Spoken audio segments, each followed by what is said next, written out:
Un courant électrique crée autour de lui du magnétisme. Telle est la découverte du physicien danois Ørsted en 1820. Ainsi, un courant peut, comme le ferait un aimant, orienter de la limaille de fer.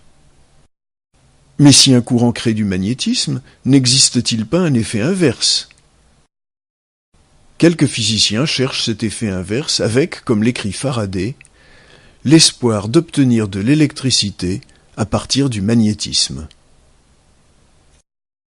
Certains placent un aimant à l'intérieur d'une bobine, espérant voir un courant circuler dans cette bobine. Mais même un galvanomètre sensible ne leur indique aucun courant. De son côté, Ampère, ayant montré qu'une bobine équivaut à un aimant, avait essayé d'utiliser une bobine pour créer un courant dans un deuxième circuit. En 1822, il observe que, lors du passage du courant dans une bobine fixe, il se crée, dans un deuxième circuit, un simple anneau de cuivre parallèle à la bobine, un courant par influence.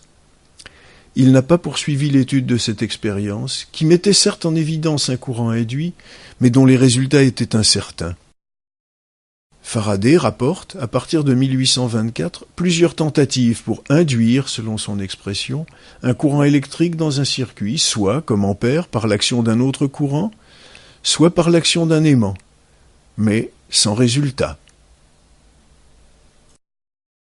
En 1831, le physicien hollandais Gerrit Moll attire l'attention de Faraday sur la puissance extraordinaire des électroaimants que vient de construire le physicien américain Joseph Henry. Ces électroaimants peuvent porter des charges de plusieurs centaines de kilogrammes alors qu'ils sont alimentés par une pile très modeste. Cette puissance est obtenue par un très grand nombre de spires, plusieurs centaines, qu'il faut soigneusement isoler. L'enroulement de l'électroaimant inventé par Sturgeon en 1824 ne comptait que quelques spires. Quelques mois plus tard, Faraday utilise également un très grand nombre de spires dans l'expérience célèbre qui lui permet d'obtenir enfin de façon indubitable la création d'un courant induit par l'action d'un autre courant.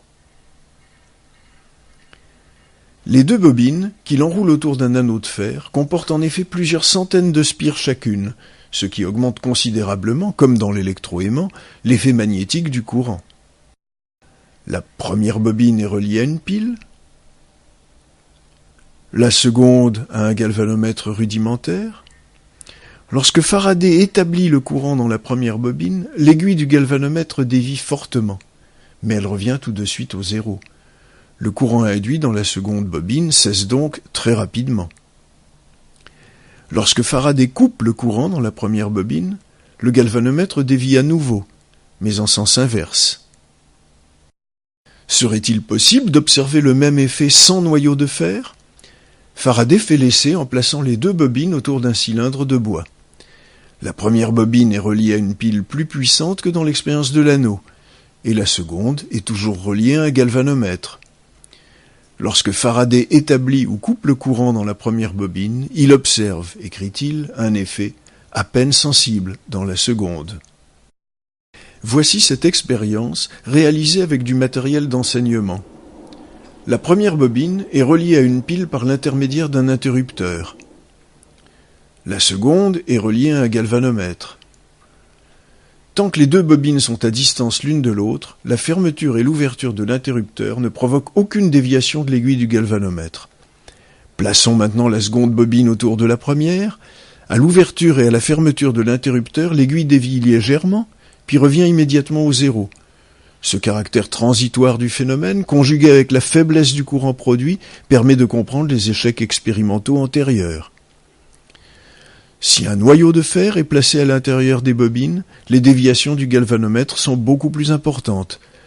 Faraday constate par ailleurs que lors de l'établissement du courant dans la première bobine, le courant induit dans la seconde est de sens opposé à celui du courant inducteur.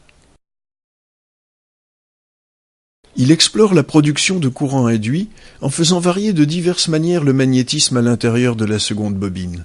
Ainsi, il plonge rapidement un aimant à l'intérieur de la bobine relié au galvanomètre. Le galvanomètre dévie immédiatement. S'il retire rapidement l'aimant, l'aiguille dévie dans la direction opposée, puis elle revient au zéro. Le courant induit s'annule dès que l'aimant est immobile.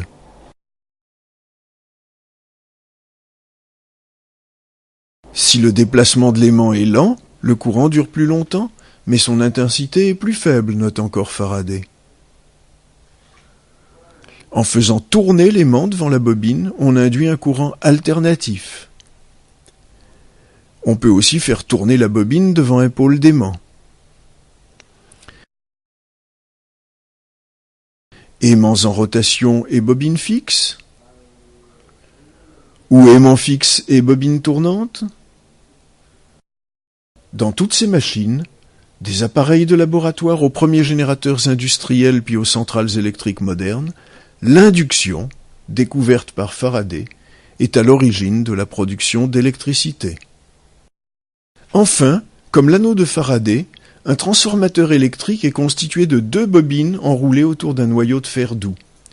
Une tension alternative appliquée à la bobine dite primaire crée une tension alternative induite dans la bobine secondaire. Les transformateurs industriels, les premiers sont construits à la fin des années 1880, sont aujourd'hui un élément indispensable des réseaux de distribution de l'électricité.